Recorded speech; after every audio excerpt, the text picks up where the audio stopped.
Welcome back to another episode of D&M Versus. I'm Mitchell. And I'm Derek. And today we have the Marvel's first 10 years studio. We have Tony Stark and Iron Man Mark 1. So yeah, I mean this is from the original Iron Man movie, which is the movie that kicked off the Marvel Cinematic Universe. I still argue it's the Hulk movie with Eric Bana, but nevertheless, I digress.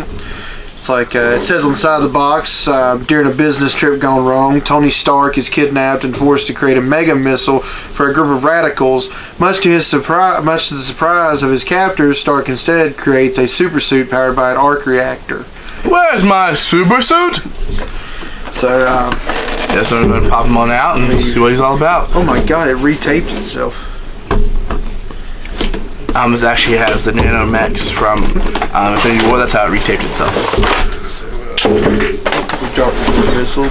I don't really care about the missile. No. So, first up, we got Tony Stark.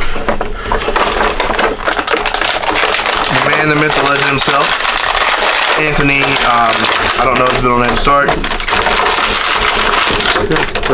Is this in a chill suit? I think it's like an Armani suit, I'm guessing. So this, I mean, cool, because now I have a Robert Downey Jr. action figure. Yeah, besides the one you made from cloth and hair. But no, that's really cool. I've never actually seen like just an individual like Tony Stark figure.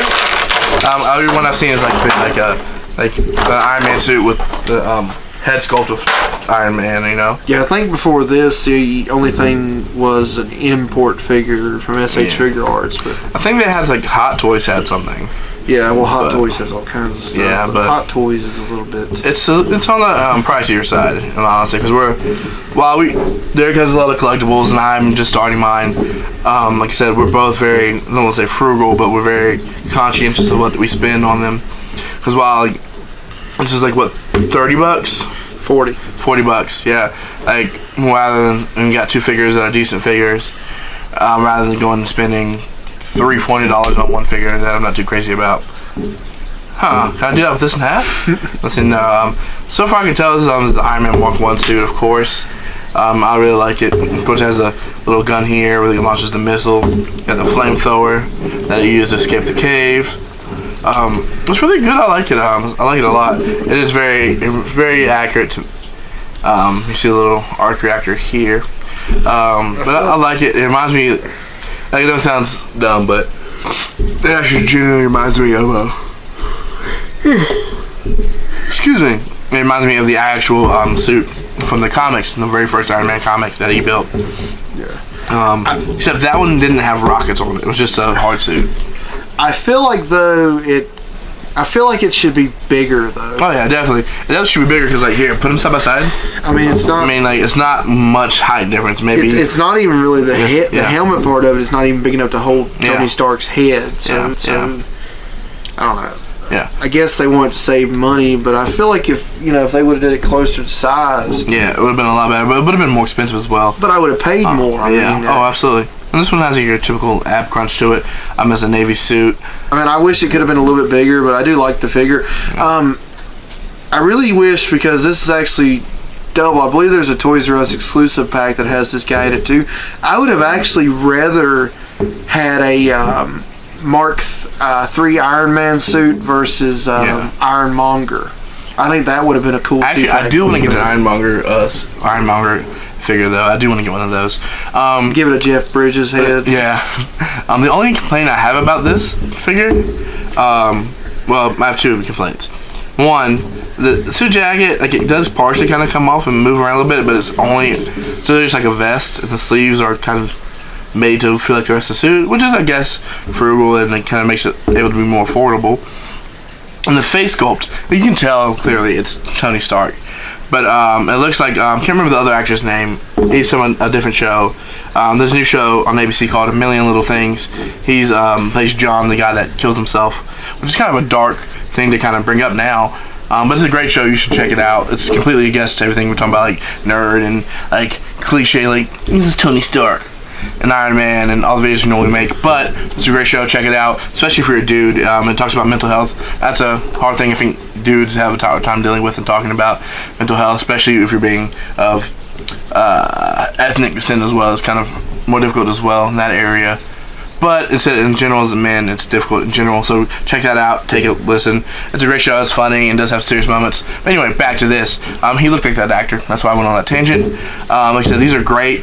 I do agree with him on the Mark 1 suit. It could be a lot bigger because like the head sculpt for this one definitely like would not fit this figure's head at all. Even if like the hair was like compressed down or whatever. And it's not tall enough. I don't feel like. 'Cause, I mean, in the movie, it looked massive. Yeah, massive. Like in real life, like Tony Stark's like 5'8", 5'9" max, and then the suit is like maybe 8 feet tall, and so like the height difference still there is math. There's negligible.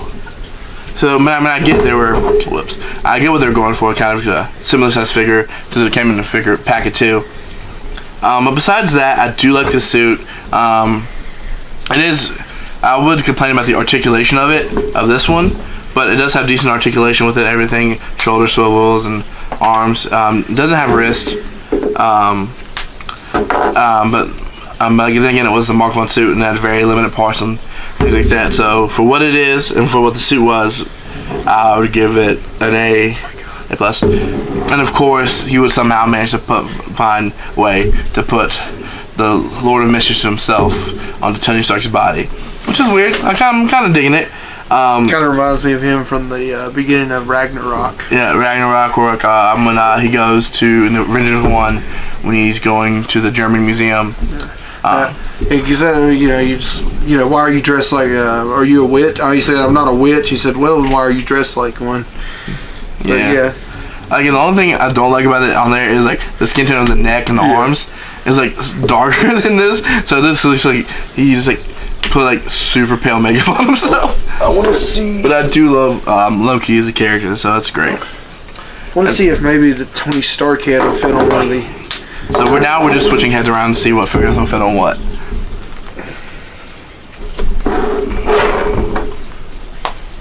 Oh, cool. Yep. Now we have nice unmasked Iron Man. And now we have masked Tony Stark. But yeah, I mean, all in all, it's not a bad pack. No, not at all. Is it weird? I really like this though.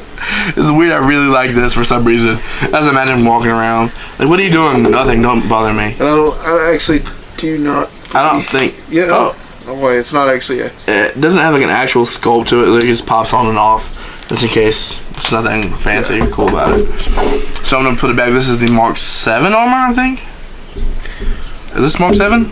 I don't honestly remember. It's been so long since I opened that one up. I think it is Mark 7. Yeah, I believe so. I believe it's the one from the. Yeah. So back here to Loki. For I am burdened with glorious purpose. Poor Bruce. But yeah, I like that. I do like it's interchangeable on this. I actually would kind of rather keep it like this. But like I said, we didn't come here for Loki. We came here for. Yeah, that's. Oh god, that's terrible. Oh my god. He has such a massive neck. I actually kind of like it. Like some sort of alien creature. Oh, play me the best song in the world. Don't take us down, Tenacious D, please. Yeah, so anyway, like I said, that's been the first year's Marvel series of Iron Man. Here's the Mark 1 Iron Man and Mark 1 Tony Stark, I would say. This is pre-arc reactor, pre-removal of arc reactor, and pre-reinstallation of arc reactor. So yeah. So these are the two figures. Pretty cool. I'm glad Derek picked these up because we're out tonight. We did a video earlier of the things we got while we're out. He picked this up as well. So yeah, that's a great one. Like I said, that's all I really have for this. I'm pretty happy with it. Like I said, my only issues was the face sculpt, kinda, and the jacket. But besides that, it's pretty good. You have anything to say? No, not really. It's about the same things, but yeah, we'll catch you guys in the next video. All right. Remember, I don't have anything cool to say, so go to bed. Or if you're watching during the daytime, still go to bed. Bedtime is always important.